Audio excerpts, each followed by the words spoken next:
Hello everyone, Misilla here and our littlest gardener. So she's so happy because we are going to be harvesting the potatoes that we planted in this fabric pot in coconut coir and worm castings only. So it's our little experiment. So I did see some potatoes in there. So we're going to find out. Hi, saying hi. Are you excited to harvest potatoes? Yeah, you are.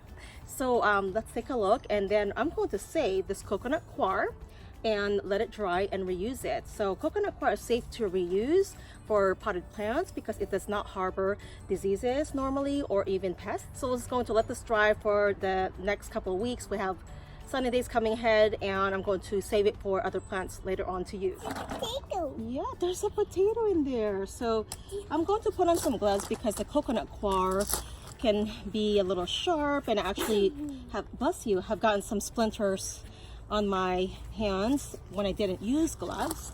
So I do see a potato right there. So what we're going to do is remove the top coconut coir, and I'm going to put it in this brown pot here. So we're going to be using that for later and saving that. So this is the dead potato stem. Can they have my shovel? Oh yes, honey, go get it. Yes, where is it? Do you know where it is?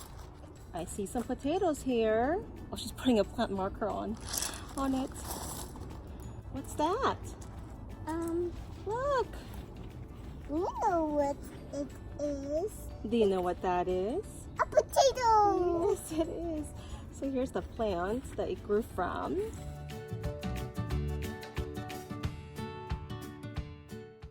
So here's our little potato harvest that were grown in this 15-gallon fabric pot. And by the way, this is from Callie Kim. So you guys, most of you probably already know her. Check out her channel. This is where we got the pot from. And again, we only grew them in coconut coir and worm castings. Now I did notice that a couple of the plants started dying back kind of early.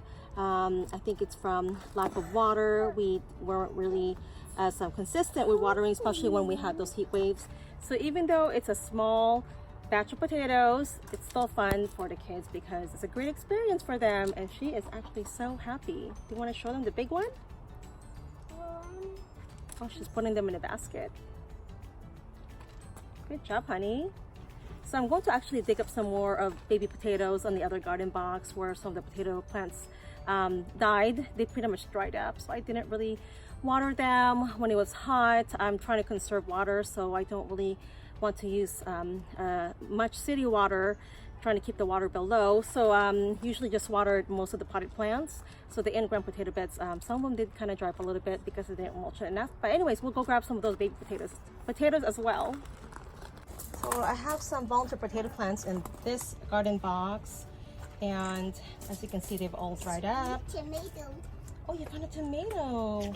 A sweet one. A sweet one. Can you put it in a basket, or you can eat it if you want?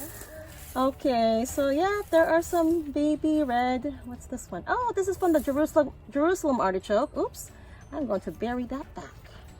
So there are some baby red potatoes here that we can pick out. Oops.